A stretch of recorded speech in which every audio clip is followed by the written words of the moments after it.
Oregon men and women's basketball players are taking the step toward their professional careers with the WNBA and NBA draft process. UO women's basketball star Maita Carzola was drafted in the second round of the WNBA draft to the Atlanta Dream last Wednesday. Carzola was an all Pac-12 selection her last 2 years at Oregon and started 146 games, which was the most in UO history. Carzola was also the 8th player in program history to be drafted. The men's basketball team also made draft news as Lewis King and Kenny Wooten will join teammates Peyton Pritchard and Bol Bol as players declaring for the NBA draft this June. However, the only players expected to stay in the NBA draft are Bol Bol and King, as they have signed with agents. On the flip side, Wooten and Pritchard are expected to come back to Oregon as long as they make their decision before the May deadline to maintain NCAA eligibility. Spring is officially here, and the Oregon Spring Game will be this Saturday the 20th at 2 p.m. New players such as Kayvon Thibodeau, Jawan Johnson, and Micah Pittman will be on display. Familiar faces will also be playing, such as Justin Herbert, Troy Dye, and Penei Sewell. Attendance is free to the public, as the football team asked fans to bring 3 non-perishable food items for the Food for Lane County program. Oregon softball defeated the Cal Bears 1-0 Thursday evening thanks to pitcher Jordan Dale's complete game shutout. The Ducks' only score of the game came from an RBI double from Jasmine Severs in the bottom of the 5th inning. Dale's pitching performance increased her 7-inning shutout total to 3 this season. She finished the game with 11 strikeouts and only walked 3 batters. Oregon improves their overall record at 18-21 and are 3-10 in the Pac-12. Next 2 games of the series will be tonight and Saturday afternoon, both at James Saunders Stadium. On the other side of the diamond, Oregon baseball went toe-to-toe against number 2 ranked Stanford Cardinal Thursday evening, losing 5-4. The Ducks' offense was led by Spencer Steer as he had a solo home run in the 3rd inning, and Sam Nowitzki, who had 4 hits at 5 at-bats. Starter Colin Kafka recorded the loss after giving up 5 earned runs in 5 innings pitched. Stanford showed why they are the number 2 team in the nation as Brandon Wolf led the way with 2 homers. The next game in the series will be today at 4 p.m. as they'll finish up the 3-game stretch Saturday at noon. After an exciting Masters finish by Tiger Woods this past Sunday, but former Duck Aaron Weiss made his mark as well. Weiss finished 17th in his first Masters appearance as he shot 7 under par for the final performance. He improved his score each round by dropping from 75 in round 1 to 67 on the final day. Weiss is best known for helping Oregon win the NCAA championship and individual championship in 2016. Thanks, Gio. Here in Eugene, looks like spring is here for real this time with sunny weather today.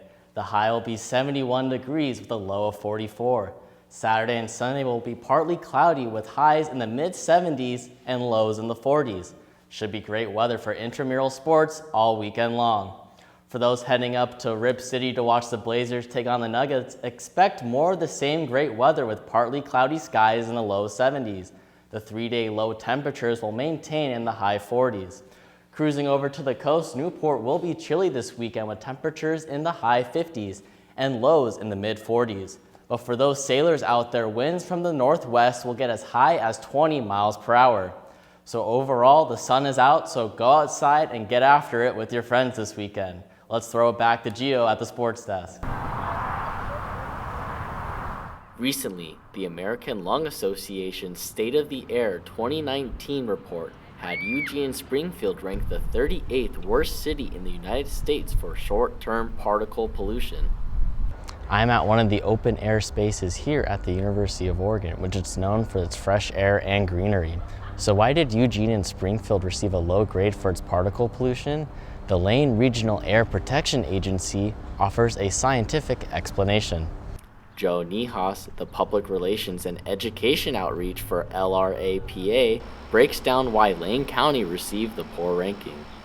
So the reason you might be seeing Eugene Springfield on reports such as the American Lung Association's State of the Air is that we have seen an increase in wildfire activity in our area and impacts from other areas as far away as Canada and California that are influencing our air pollution numbers. LRAPA's 7 monitoring stations such as this one at Amazon Park track different quality data points and automatically updates their website by the hour. That data is then simplified and put on a color scale for everyone to see. People can look at this, predict what air quality will be for that day, understand what the current air quality is, and be able to plan their activities around it. The air quality has been steady in Eugene despite the wildfire anomalies that influenced the data last year. Citizens can go to the LRAPA website and check the hourly updates for today's air quality. For Oregon News, I'm Brenten Kelly. UO is known to be a creative space for young entrepreneurs. Now, there is a new business owner on campus. Noah Gould, a product design major, is the founder of a new fashion line for Duck fans to wear on game day called Boxin' Autzen, a clothing line with a simple and compact design with the words Autzen as the brand. I just basically wanted to capture something that was timeless, iconic, with the whole Supreme resemblance. It was very recognizable, very minimal, something that can kind of go with anything. Looks great with a jacket, looks great as a patch on a sweatshirt, on a beanie. Just finding something that I could really build a brand around, something that people could recognize. Oregon's product design program offers classes and lab time for students who are designing their products and starting their businesses. This is located at 942 Olive Street, where the Rain Eugene Accelerator Program offers startup advice for entrepreneurs in Eugene. Boxin' Autzen has been selling out rapidly online in a short amount of time, but Gould wants to have a lasting impact for future business students. Down the line, I would love to, if we continue the brand, which I hope we do, I would love to start kind of a student, maybe like internship program or something to get students involved with real world business, design, marketing, strategy, everything. Eric Bretenstein, head of the marketing team for the Duck Store, describes how they give startups opportunities like Cowbucker, the half trucker, half cowboy hat, which a group of Oregon students started with the Duck Store's help. We really pride ourselves on giving some of those startups a chance and a valuable place where new businesses can kind of test a product essentially and get some retail expertise before going on to a larger launch. UO students can use programs such as product design, Rain Eugene, and the Duck Store to launch their next business idea. For Oregon News, I'm Brenten Kelly. Good afternoon and welcome to Oregon News. I'm Leslie Ngabide. And I'm Brenten Kelly. Let's get started. If you want a plastic fork with your takeout, you're going to have to ask for it from now on. Eugene City Council unanimously approved an ordinance banning businesses from handing out single-use plastics unless a customer requests it. The ordinance covers all plastic products, including straws, forks, spoons, and knives. Eugene City Council hopes the ordinance will reduce the amount of litter in the city. A statewide ban on plastic straws is currently being considered by the Senate, which would make Oregon the second state after California to ban straws. The University of Washington researchers are now launching a new study to find out if prenatal marijuana use changes the way that babies' brains develop. The Moms and Marijuana study will follow a group of women throughout their pregnancies from the first trimester on. Test subjects will keep records of their weekly marijuana use and buy pot only from licensed sellers.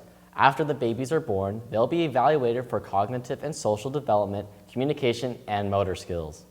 Oregon Public Schools will now have to teach students about the Holocaust under a measure sent to the governor this week. Lawmakers voted to unanimously on Tuesday to add the Holocaust instruction to the school curriculum starting next year. A recent poll found that 1 in 5 American millennials surveyed were unfamiliar with the Holocaust. 10 other states have passed laws to add genocide education to the public school curriculum. A groundbreaking state law means more Oregon public school students will get free school lunch. The bill raises the free meal bracket from $40,000 to $75,000 for a family of 4. More than half of Oregon's school students will qualify for free lunch under the new law. UO Assistant Professor Sarah Stapleton says she hopes Oregon will encourage other states to pass similar laws. So the Oregon legislature just recently passed the largest expansion of availability to school meals in the U.S., which is pretty exciting. This means as a state we're leading the country in subsidizing school meals. The federal government had to cut free lunch programs at 7 Springfield schools, but those programs will continue under the new state law. 2 new residents arrived at the Oregon Zoo last week. These river otter pups, 1 male and 1 female, were orphans from different parts of the state. The female was found wandering a construction site along the coast. She was taken to the zoo because she could not be reunited with her mother and would not be able to survive without her. The male was found near a golf course suffering from a respiratory infection. Zoo veterinarians say the otters started playing with each other as soon as they met. They'll both be moving to the stream and pond area at the zoo, while they'll join other river otter called Tilly as soon as they'll be back to health. Sounds like those otters are loving their new home. Yeah, sounds like it. Thank you for watching this week's episode of Oregon News. And for all of us here at Oregon News, we'd like to thank you for letting us into your home this season and bringing you the news. Hope you have a great rest of your day and a relaxing summer.